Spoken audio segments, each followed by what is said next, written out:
Welcome to the Be Better podcast, an initiative of the University of the Free State Organizational Development and Employee Wellbeing Division. Here you will find inspiration to be better at your job, with others, and most importantly, with yourself. You will hear new things, old things, and hopefully experience that moment of clarity that you've been waiting for. So, listen on. Hi everyone, I'm Lynette van der Merwe. I'm the head of the Division Health Sciences Education at the University of the Free State, and with me today is Nicky Abdinor. She's a clinical psychologist with an incredible story of navigating uncertainty. Nicky, I don't want to generalize, but I often find that people study psychology for very specific reasons. There's often a backstory. So let me start by asking you, why did you become a psychologist? Thanks, Lynette. Great to be on this podcast with you. Absolutely, there always is a story. And if I had to be completely honest, I think when I was in high school, I wanted to be a radio DJ at the time. And I went through various ideas of careers, including journalism. So it's quite interesting that I'm speaking on this podcast. But it was actually when I was about 17 years old that I was first introduced to psychology. I don't even know that I knew what a psychologist was before then, but a friend at school, a new person who joined our school, suffered from depression and anxiety. So it was the first time I ever recognized how a psychological challenge can impact on your functioning as much as a physical one. And I was fascinated by this. And I'd been so clear about how many physical challenges I had. And I could so strongly identify with this friend and how we were both fighting for the same sense of independence, just with different challenges. So that really inspired me to become a psychologist, even so that she was in a clinic during our school holidays and I would visit her regularly. And I remember meeting different people there and just saying, well, this is a place that I want to work at one day. Thanks so much for sharing that. It's a beautiful story and so important for us to realize where the roots of our passions come from. But I do believe you could still do the DJ thing on the side podcast or a way of doing that. But in front of me, I see a beautiful, beaming, super confident person, and your energy is really tangible. But you've had to deal with much more uncertainty than one might consider or that is generally expected in life. And in addition to your expertise as a psychologist, you have a heap of real life experience in navigating uncertainty or uncertain seas, as we've themed our Mental Health Month campaign. How did you build the resilience you so clearly have? I think it's a little bit of my personality that I was born with, and certainly people believing me along the way. So obviously it starts with my parents, who were not prepared for my disability at all. And I always like to say that they never asked the question, can Nicky do something? They always asked, well, how was I able to do something? And I think that's a good approach in life for all of us. Sometimes we're just thinking about the barriers and not thinking about maybe a different way that we could approach something. So I think for me, growing up with uncertainty, there was uncertainty every step along the way. And, in my talk today, I spoke about focusing on your strengths. And I think because my parents were so obviously faced with my physical limitations and uncertain about what I'd be capable of later in life, they actually knew that they had to focus on the development of my brain. So it was to encourage me to read and to use my feet to draw and to write. And the same thing happened even at school. I remember in grade 1, I'm really giving my age away because back then it was the Commodore 64, the first computers that we had at school. And because the teachers even knew that technology was going to be almost like translated to freedom for me, which is so true, that they let me come to school a little bit earlier than everyone else to spend more time on the computer and getting used to using my feet. And I think that was how uncertainty was always embraced. Empower Nicky with things that are going to help her down the line. And the exact same thing happened when I went to university. It was a huge challenge for me to imagine now I'm going to be completely on my own. I won't have family or friends to call on when I needed help. So I actually had to look at every step of my day and how I was going to manage all activities. Even starting with the university residence where I stayed, everybody swiping their student card for the doors to open. The university also very creative, finding ways to make me accommodated. So they made a little remote control where I just had to press a button and the doors opened. So I think a lot of people thought I had some magical powers because everywhere I went, the doors opened for me. Yes. So I think that that's very much part of navigating uncertainty, is to be creative and be solution focused. Right. I think what you said earlier about focusing on not can Nicky do this, but how can Nicky do this is really a mindset change that I've really learned from you today. And you've illustrated for us so eloquently how to embrace uncertainty. But most of us are drawn to certainty, aren't we? And we'd think that in the aftermath of what we've been through globally in terms of uncertainty, we'd sort of have evolved that out of our systems. Why haven't we learned to live with the unknown more comfortably? Well, I do think that as human beings and any being, we strive for comfort.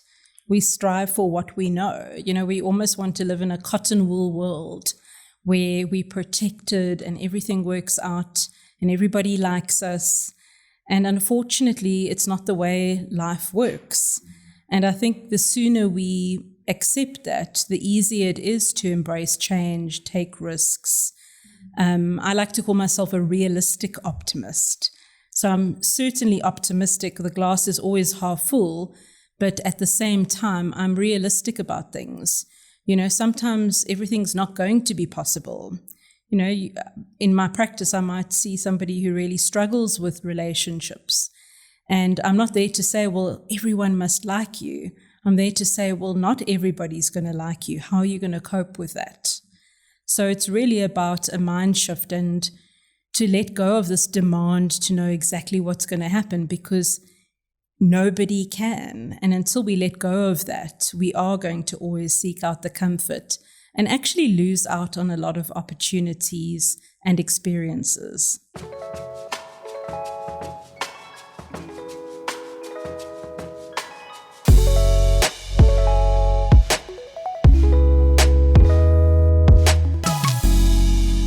I think you've shown us as well to open ourselves to whatever lies ahead without any guarantees, and to accept what is and try to find ways of dealing with that creatively. That's so inspirational. But some people might think, okay, that's great because you're qualified, you have all this knowledge, you're a psychologist. I am someone who's a lay person maybe, and this is all a little bit over my head.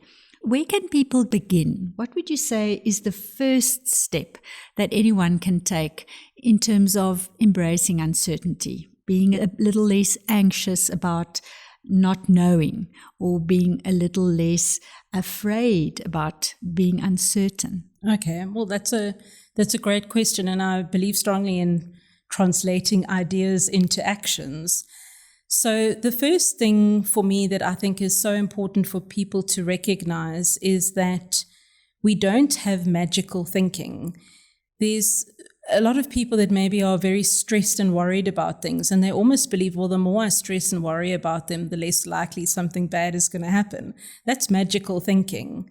Actually, the more you stress and worry about it has absolutely no outcome or no power to change the outcome. So I think letting go of that idea that stress and worry is actually productive, it's largely unproductive. It's not motivating.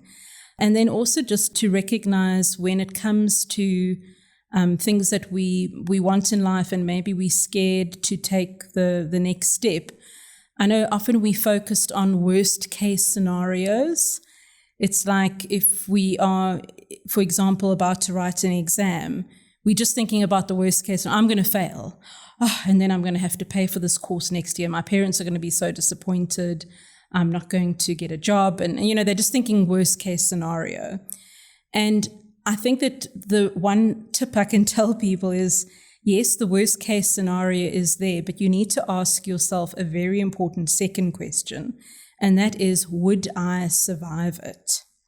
So the thing is, as I said earlier, we have no guarantees of what the outcome is. Yes, we can study hard, we can do our best, but we have no guarantee. We can't look into a crystal ball to know what happens. So think about that worst case scenario, but ask yourself, will I survive it? And often we'll find that we will survive it. It won't be pleasant, it won't be enjoyable, but we will survive it. And that's a very important thing to remember. Take the chance. There's no more evidence to say you're going to fail than you are to succeed. So take a leap of faith. I think that's amazing advice. You've told us our next step is often just to let go and embrace the moment, take that leap of faith. It brings me to another point, and you obviously have a very healthy sense of humor. Sometimes people use humor as a defense mechanism, almost a way of avoiding the reality they need to face. But it's not the case with you. What would you say is the value of healthy humor, and what is the science backing it up? Humor can definitely be a defense mechanism, but we've also got to remember that there's some positive and negative defense mechanisms. And humor certainly is a more positive one. When we are maybe trapped in a defense mechanism like denial, is when we don't face reality and maybe avoid a lot. But humor is a much healthier defense mechanism, because it helps us to gain perspective. So I always believe strongly in laughing at things. And I think that having a sense of humor is a great character strength as well from positive psychology. So it's not necessarily denying what is wrong. I said earlier in my talk at the UFS saying that don't ignore what is wrong, but focus more on what is right. So I can't quote specific research articles, but definitely if you look at the work of Martin Seligman and all the founders of positive psychology, there's a lot of research to say that people with a healthy sense of humor cope with adversity much better. It's a huge character strength for them to connect with other people, form relationships, and actually just live healthier and happier lives.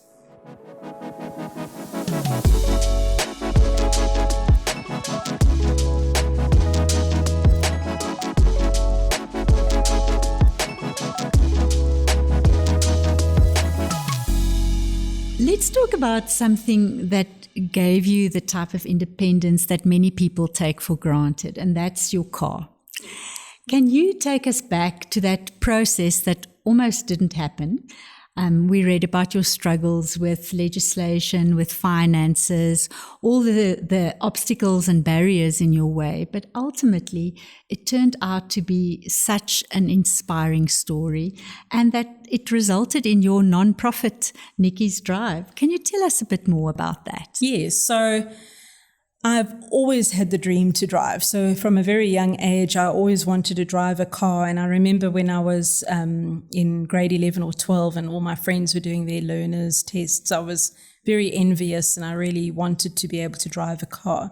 And actually as a student at Stellenbosch, one of the engineering master's students even took it on a project to see how I could drive a car. But I think it became a bit overwhelming. He was telling me I need to brake using my head and all sorts of different things. Driving without arms is a challenge. So really the feedback from that engineering department was you need to go where the technology is already existing. And in the UK, the technology to drive is a lot more advanced. Just a side note, the reason it's so advanced is because a lot of children were born following the thalidomide epidemic, I want to call it. I don't know if that's the right term, but I would consider it an epidemic, where a lot of pregnant mothers used thalidomide and a lot of children were born without limbs. And I'm too young to be the thalidomide generation. A lot of those children were born in the 50s and 60s. And because of having so many children without limbs, the government took it upon themselves that they need to make these children independent one day. So the government invested a lot of money into those types of things, including car adaptions. And there's an organization called Motability that enables people with disabilities to drive adapted cars. So in the UK, it's quite different because it's not necessarily related to your wealth of whether you drive a car. It's about your need. Whereas in South Africa, as a disabled person, it's really about what access you have to resources. So I was very fortunate that a woman in the UK that my parents made contact with when I was a little girl, she's a few years older than me, just for some support and guidance. She knew I was desperate to drive a car and always said it felt like having a pair of wings to drive. And she was getting a new car through Motability and donated her old car to me. And I still have that car today. It's a 1995 Honda. I always say cars are meant to last from those days. They don't last anymore. And it was quite a struggle because I still needed to go to the UK, have some driving lessons, see if there were extra adjustments. And you can imagine with the exchange rate, that was quite tricky. And then to have the car imported and brought back to South Africa. But I have to say that it was the most liberating moment of my life when I did leave that traffic department, having my driver's license and just being on my own in the car. I just felt amazing and so independent and like had this absolute sense of freedom. And that is what inspired me to start Nicky's Drive. And unfortunately, it's not on the level of Motability, but the idea was raised, it's my own personality, whether it's a shortcoming or a strength, is I always feel that I'd like to give back. And I felt that it would be good to have a place where people can ask for funding to have their car adapted. So it's a very small organization, all self-funded, and we donate money to people with disabilities in South Africa who need car adaptions that are locally produced. Because my adaptions still today are just unattainable. It's just ridiculous, the cost. I can't even give you the numbers. Although sometimes when I give you the numbers over millions, people say, but that's what politicians pay for cars. So some people have put it into perspective. But unfortunately, the technology is still not available in South Africa, and it's become a bit complicated. Now my car, being an older car, has a hydraulic steering system. The newer cars are electronic. So even if I won the lottery tomorrow and could go to England and get a replacement car, bringing it back to South Africa, they're not comfortable with it because it's not going to be repaired easily if something were to go wrong with electronics. So there are complexities to it, but I've made peace with it. And what makes me happy is knowing that I can make a small difference in other people's lives in driving their dreams. Giving them wings too. Yes, absolutely. Yes. And I think you've highlighted as well, again, there are uncertainties ahead of us in terms of giving people access to something like the independence of driving an own car.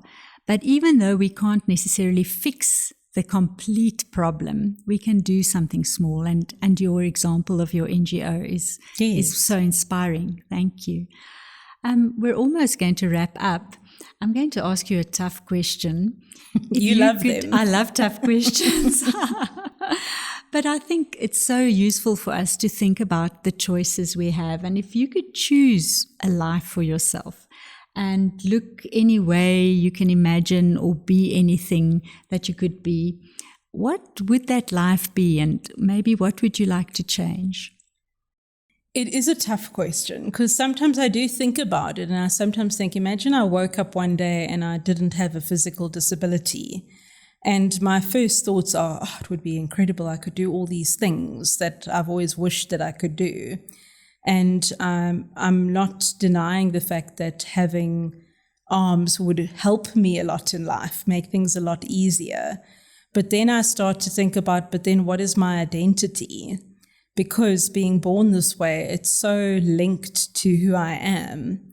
And I think it's become a very powerful part of myself that enables other people to think differently about themselves.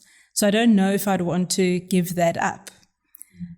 So I think it's a catch-22. Maybe magic wand, get a pair of prosthetic arms that are so super advanced, quickly do a few things, play the piano, knit a jersey, and then carry on my life as I am today. Thanks, Nicky. That's so humbling to realize as well. All of us are inclined to think of what we don't have and not necessarily appreciate what we do have. And you've inspired us today with really demonstrating how you embrace life and your kindness and your wisdom, your humor. You've really touched us deeply. If people would like to get in touch with you or get involved in any of your initiatives, how can they get hold of you? I think the best way is to contact me through my website, nickyabdinor.com. I've also got nickysdrive.com. So either of those two websites. I've got a lot of information there. I've also got Facebook pages. There's Nicky's Drive, and then there's Nicky Abdinor Inspirational Speaker. And people can make contact there and see how they can get involved. That would be great.